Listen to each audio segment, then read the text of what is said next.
Il est 7h22, tout compte fait avec Éric Revel. Bonjour Éric. Bonjour Patrick, bonjour à tous. Bon, vous l'avez entendu, il y a donc cette annonce de grève reconductible en février qui menace les vacances d'ailleurs, Sudrail, la CGT. Alors, ils veulent défendre tout le monde contre la réforme des retraites, mais c'est l'occasion de s'interroger sur les cheminots eux-mêmes, quoi. Où en sont-ils, notamment concernant l'âge de départ à la retraite ? Oui, parce qu'ils veulent défendre tout le monde, mais tout le monde n'a pas les avantages des cheminots, Patrick. Alors la retraite, justement, c'est le sujet du moment. Longtemps, les cheminots conducteurs partaient plutôt à 50 ans, et les autres agents à 55 ans. Alors il était prévu, avant la réforme, avant ce projet de réforme, qu'à partir de 2024, les conducteurs de train partent à 52 ans en moyenne, et les autres agents à 57 ans. Donc si j'ajoute 2 ans avec cette potentielle actuelle réforme des retraites qui chauffent, les premiers, les conducteurs partiraient plutôt à 54 ans. Et les seconds, les agents, à 59 ans.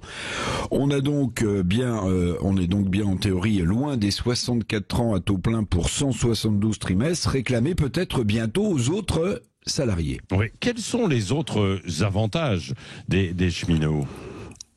Alors il diminue, c'est vrai, au fil du temps, mais j'en vois deux autres quand même appréciables en ces temps de crise de pouvoir d'achat et de crise économique tout court.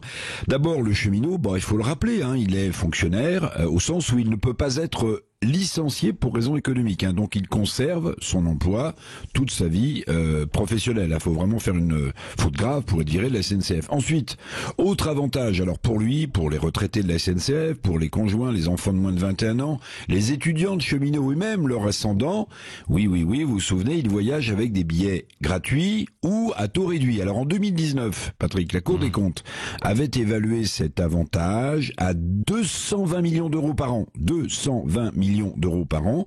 Alors on a bien tenté de réformer cette poule aux œufs d'or, mais le gallinacé court toujours, et même avec la concurrence annoncée, vous savez, les trains espagnols ou les trains italiens qui vont rouler sur le réseau, bien même avec cette concurrence annoncée, les cheminots conserveront quand même cet incroyable avantage. Ah oui, alors les syndicats de la SNCF affirment qu'ils veulent défendre tous les salariés en perturbant le trafic des trains. Ça veut dire qu'ils n'ont jamais fait de grève corporatiste. Bon, là, il y a un peu d'ironie dans cette question et cette relance, quoi.